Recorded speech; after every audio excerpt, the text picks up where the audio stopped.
Kembali lagi bersama kami di Malaysia hari ini, pastinya membincangkan kerajaan baru dari sudut kestabilan ekonomi dan politik biarpun dalam keadaan parlimen tergantung ini.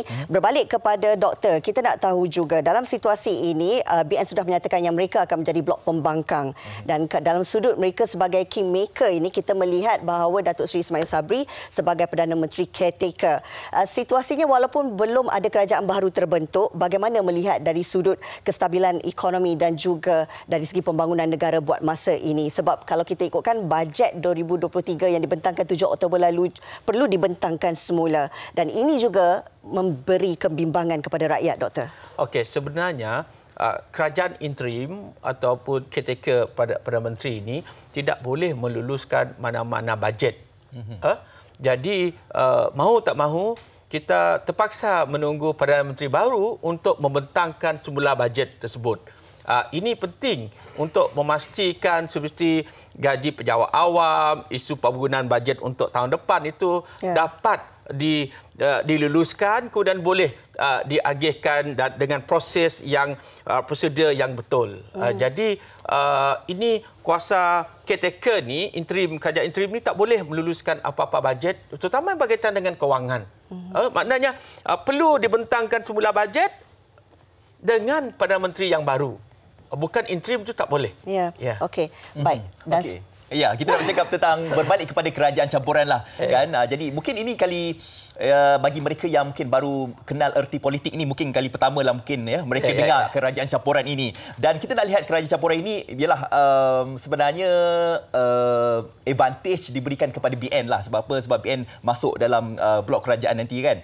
Jadi kita nak bercakap tentang apa kelebihan untuk blok-blok parti nanti. Kalau bercakap tentang kerajaan campuran ni, kelebihan untuk PN, BN dan juga PN. dari segi rasionalnya. Dari segi rasional, saya kira mulanya Barisan Nasional hendak menjadi pembangkang atau bersifat netral saja. Tetapi jika permintaan atau dititahkan oleh Yang di-Pertuan Agong supaya Barisan Nasional itu bersama Pakatan Harapan, saya kira mereka tidak pilihan. Jika mereka menolak, itu dianggap mendahaka pula. Ini bagi orang Melayu, psikik orang Melayu ini dengan konsep mendahaka tu mereka menjunjung citah tu tinggi. Jadi apa manfaatnya kepada Barisan Nasional? Saya kira dalam perebutan kuasa, persaingan untuk mendapat tempat di kalangan orang Melayu ini, maka Barisan Nasional perlu platform yang baru.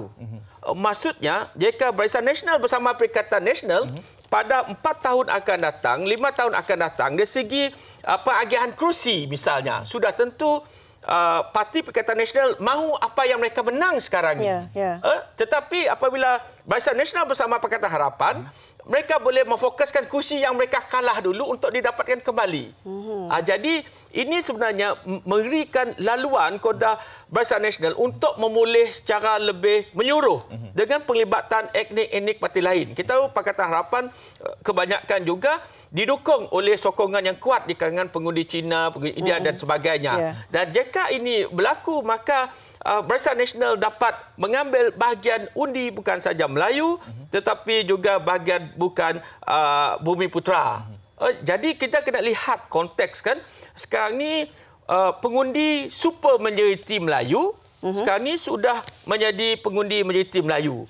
Pengundi majoriti Melayu sudah menjadi kawasan majoriti campuran. Maksudnya kalau dulu ada 80% pengundi Melayu satu kawasan, sekarang ni sudah menjadi 60%. Kemudian ada lagi tempat menjadi 50 atau 40% Melayu. Ini berdasarkan perkembangan demografi. Jadi kalau Barisan Nasional nak bergerak ke depan, mereka perlu melihat jika ada diberikan laluan atau ruang oleh Yang di-Pertuan Agong, jika dititahkan demikian, ini satu ruang untuk mereka bergerak. Dan saya sedikit aneh sekarang ni, Barisan Nasional dulu ketika kempen dikritik, dikomen pelbagai. Tiba-tiba kalau kita lihat dalam Twitter berubah. Semua mereka menyatakan Barisan Nasional perlu bersama PH, sedangkan dalam kempen lain pula. Jadi ini satu segi saya kata kelebihan Barisan Nasional, maknanya mereka sekarang ni yang dulu anti Barisan Nasional kemudian sekarang mahukan Barisan Nasional. Yang nyanyi lagu apa tu, sekarang ni sudah lain nada nyanyian lagu tersebut. Yang mahukan Barisan Nasional untuk bersama PH. Jadi ini juga ruang untuk membaiki imej Barisan Nasional yang dulu begitu teruk sejak Pilihan Raya 2008. Sebenarnya berlaku sejak 2008 yang menyebabkan beberapa negeri jatuh. Ini juga menarik untuk dilihat dari segi itu. Baik, apabila Doktor menyentuh tentang situasi berkenaan dengan Barisan Nasional ini, saya juga tertarik dengan apa yang dikongsikan dalam harian Metro untuk hari ini. Kalau kita amati di bawah ini, kata daripada Yang di-Pertuan Agong, bersabar, terima keputusan rakyat, terima keputusan wakil-wakil rakyat dan terima keputusan Yang di-Pertuan Agong. Itu sahaja. Biar saya buat keputusan dalam masa terdekat ini. Biarpun kita merasakan bahawa terlalu lama 4 hari itu untuk menantikan satu kerajaan baru terbentuk, untuk menantikan siapakah figura yang bakal dilantik sebagai Perdana Menteri yang ke-10 ini, namun perkataan ataupun keywordnya, Doktor, kesabaran yang diperlukan ini. Bagaimana mungkin komen Doktor sendiri berkenaan dengan dari segi rakyat yang mahukan jawapannya sekarang dan juga dituntut untuk bersabar sedikit masa lagi? Okey, saya kira sabar itu merujuk ia akan dilangsungkan dalam tempoh sebelum hari Jumaat berakhir. Saya percaya itu yang berlaku. Itu konsep sabar yang dimaksudkan oleh Yang di-Pertuan Agong. Yang kedua, terima keputusan rakyat. Keputusan rakyat memilih parti yang mana yang mereka mahu tu dalam konteks undi tersebut. Jadi ini yang dimaksud Agong, terimalah keputusan rakyat. Rakyat mahu yang mana? Adakah parti yang mendapat yang paling corot atau yang paling tinggi? Itulah terima keputusan rakyat. Yang kedua, terima keputusan wakil-wakil rakyat. Wakil rakyat mana yang mahu bentuk kerajaan campuran, wakil rakyat mana mahu bentuk kerajaan perpaduan, wakil rakyat mana mahu bentuk kerajaan minoriti. Itu terima keputusan wakil-wakil rakyat. Jelas di sini. Dan terima keputusan Yang Tuan Agong. Yang di-Pertuan Baginda sendiri, Tuanku sendiri menyatakan akhirnya keputusan-keputusan dia. Terutamanya apabila dua blok parti itu menyerahkan keputusan dan kebijaksanaan tersebut kepada Baginda. Jadi jelas maksud yang tersirat itu kita dapat tafsirkan sedemikian. Jadi kita nak bercakap berbalik kepada mandat rakyat pada Sabtu tempoh hari kan, hari pengundian itu. Jadi mandat rakyat telah pun keputusannya telah pun kita mengetahui bahawa PH sekarang ni berada dalam kedudukan yang paling tinggi lah kan. Jadi dan juga di tempat kedua adalah PN. Jadi kalau kita bercakap tentang dua ketua blok ini, Tan Sri Muhyiddin Yassin dan juga Dato' Seri Anwar Ibrahim, kedua-duanya mahu menjadi Perdana Menteri. Bagi pandangan doktor sendiri, adakah boleh kita mewujudkan untuk memberikan keselesaan kepada kedua-dua parti ini untuk mengadakan sistem Perdana Menteri secara penggiliran seperti mana yang dibuat di negara-negara luar? Bagaimana? Saya kira itu terpulanglah persetujuan mereka berdua. Tapi sejauh mana mereka berdua itu bersetuju? Tapi Perikatan Nasional itu sudah ditolak. Barangkali term-term itu sangat itu mungkin sudah dibentangkan. Sebab itu ditolak. Jadi rakyat hanya boleh berdoa, undi yang mereka undi itu tidak sia-sia.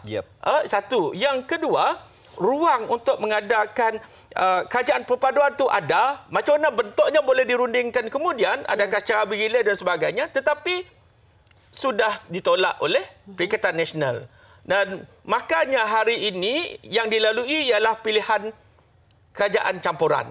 Kita lihat sejauh mana kejayaan di sesi libat urus tersebut. Kita panggil libat urus tersebut. Bukannya sesi untuk Yang Tuan Agong untuk mendengar dan Yang Tuan Agong buat keputusan. Apa-apa keputusan sama ada berbelah bagi, sama ada bersetuju sepenuhnya, sama ada sedikit yang menyokong ataupun sedikit yang menentang. Akhirnya keputusan terletak pada itulah kata Yang di-Pertuan Agong, itu ialah keputusan Yang di-Pertuan Agong, kata Baginda sendiri. Sementara kita menantikan apa yang akan diputuskan oleh Yang di-Pertuan Agong, kita melihat bahawa dalam situasi ini juga dari segi kesannya kepada ekonomi negara, ekonomi rakyat sendiri. Rakyat juga bingung dan menjadi lebih resah kerana kalau kita lihat dalam situasi ini, mungkin mereka memikirkan periuk nasib mereka dalam keadaan yang terjejas ini. Apatah lagi kita belum mencapai kata putus untuk pembentukan kerajaan yang baru ini.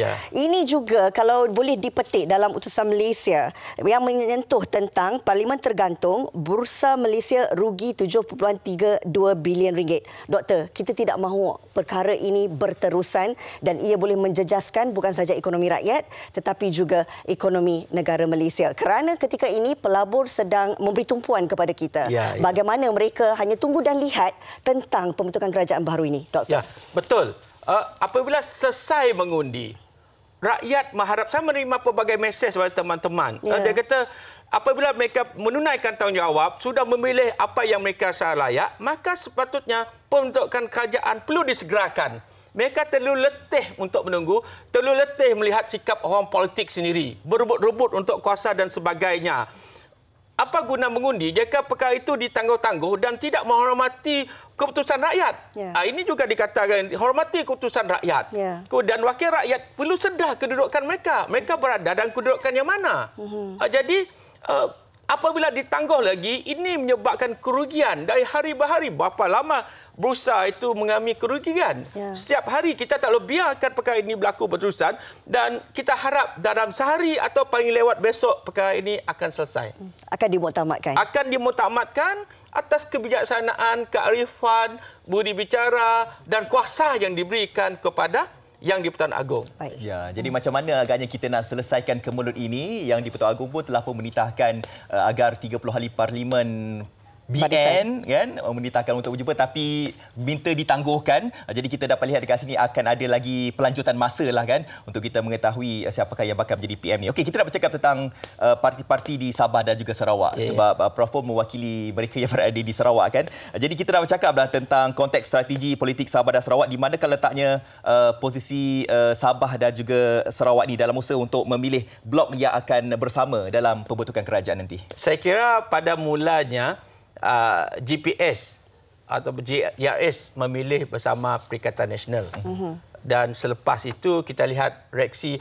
Ada dua perkara. Reaksi wakil rakyat mungkin ataupun pemimpin wakil rakyat mungkin lain. Tapi reaksi kalangan rakyat, pengundi, akar umbi, orang-orang yang mengundi itu lain pula. Suara terbanyak itu lain. Pemimpin-pemimpin itu lain. Tapi selepas itu kita terdapat perubahan pandangan. Saya kira ia mengambil sensitiviti dan juga reaksi daripada penduduk di Sabah dan Sarawak. Di Sarawak misalnya penduduk beragama Kristian merupakan penduduk yang majoriti di Sarawak misalnya. Sudah tentu terdapat sensitiviti tertentu yang perlu yang diambil kira. Saya kira Yang di-Pertuan Agong juga cakna berkenaan perkara ini. Sebab itu baginda menyatakan dengarlah suara rakyat. Jadi suara rakyat itu tak semestinya wakil rakyat. Reaksi daripada rakyat dia akan umbi yang sebenar. Apa reaksi tentang isu sensitiviti, apa reaksi tentang isu kesusahan hidup yang memerlukan Perdana Menteri yang betul-betul berwibawa untuk mengendalikan ekonomi ini lebih baik. Berapa banyak hutang yang perlu, macam mana nak membayar hutang negara, peningkatan bila memerlukan pendapatan yang lebih tinggi untuk menampung kos-kos perbelanjaan, belanjawan negara dan sebagainya. Jadi memang memerlukan Perdana Menteri yang betul-betul berwibawa, diyakini rakyat untuk membawa negara bergerak ke depan, memakmurkan ekonomi, memulihkan ekonomi. Yang penting tadi kita lihat mengenai isu pekerjaan. Yang diperlukan ialah bukan saja pekerjaan, tapi gaji yang munasabah. Bukan nak kata gaji tinggi, gaji yang munasabah sesuai dengan situasi setempat tersebut. Dan inilah yang rakyat perlukan, iaitu untuk meningkatkan kesejahteraan hidup mereka. Bukan asyik berpolitik saja. Jadi perkara inilah rintihan-rintihan yang kita dengar pelbagai untuk disampaikan kepada pemimpin yang di atas atau pemegang kuasa yang tertinggi untuk mendengar sentimen-sentimen tersebut. Okey. Bila Doktor menyentuh tentang luahan rintihan rakyat, ini yang perlu diambil kira bagi sesiapa pun kerajaan baharu yang bakal mentadbir pada penggal akan datang. Siapa pun Perdana Menteri yang akan dilantik menjadi Perdana Menteri ke-10 ini, bagaimana mungkin sedikit pandangan Doktor untuk melihat kesiapsiagaan, kesediaan mereka sendiri untuk benar-benar dapat memperjuangkan hak rakyat dan dalam masa yang sama merancakkan kembali ekonomi dan pertumbuhan negara. Okey. Yang pertama, siapapun yang dilantik menjadi Perdana Menteri nanti, beliau ialah Perdana Menteri untuk semua rakyat Malaysia. Bukan untuk blok politik A, hanya untuk blok politik B atau blok politik C, ataupun Perdana Menteri kepada satu etnik saja. Dia Perdana Menteri kepada semua tanpa mengira ideologi politik, tanpa mengira kawasan, wilayah, tanpa mengira etnik, tanpa mengira agama. Dia Perdana Menteri untuk semua. Jadi apabila Perdana Menteri untuk semua, perlu ada dasar yang inklusif, yang menyuruh untuk memastikan kesemua perhubungan itu diambil kira. bukan saja di Pantai Timur tapi juga di Sabah, di Sarawak, di Johor, di Pulau Pinang dan sebagainya. Dan juga perlu memastikan bagaimana nak memulihkan ekonomi ini dalam kadar yang lebih cepat, yang kadar lebih baik dan memastikan dasar-dasar yang lebih realistik. Bagaimana untuk menangani inflasi yang berlaku dan yang paling dibilangi oleh rakyat. Bukan rakyat, sehingga orang politik pun tahu kemelesetan ekonomi dijangka lebih teruk pada tahun hadapan.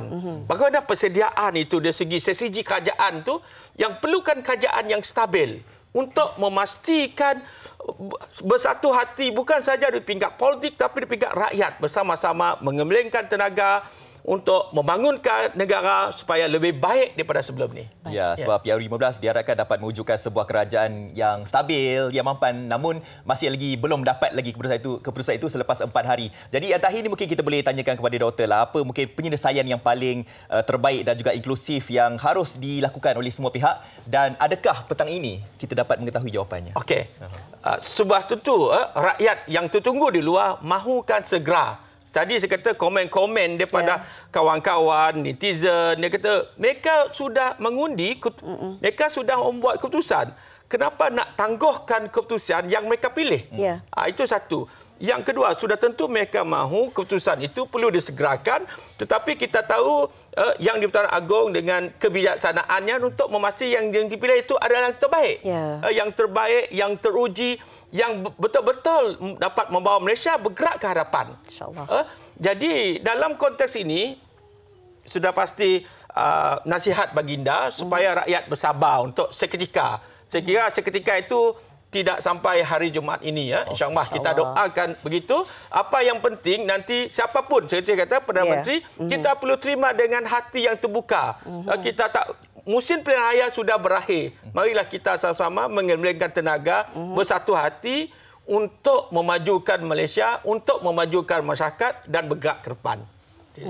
Dan pastinya kita melihat bahawa ianya adalah sebagai satu solusi di mana walaupun apa kerajaan sekalipun yang terbentuk, pertamanya kena tahulah dasar inklusif dan juga realistik untuk membangunkan ekonomi negara, dan dalam masa yang sama kita nak melihat bahawa kita terus dapat memacu ekonomi ini pada tahun hadapan biarpun keadaan ekonomi yang dikatakan akan lebih merudum. Dan sentimen perkauman itu harus kita ketepikan dalam situasi yang berdepan hari ini. Sentimen perkauman ni kita lihat di sekolah-sekolah pun kan, pelajar-pelajar pun ada yang balik-balik jumpa mak ayah bercakap tentang politik ini kan. Jadi saya rasa perkara ini tidak harus dilakukan. Jadi inilah peran ibu bapa untuk mendidik anak kita tentang politik yang matang ini. Baik, terima kasih diucapkan kepada Profesor pada hari ini, Profesor Madya Dr. Awang Azman Awang Pawi, Peneliti Politik yang sudah datang bagi kongsi tentang perkara. Sebab apa? Sebab setiap hari demi hari akan ada saja update-update terbaru tentang persoalan siapakah yang bakal menjadi Perdana Menteri kita yang ke-10 nanti. Sabar itu penting sekarang ini, kata kuncinya. Kita nak berehat seketika.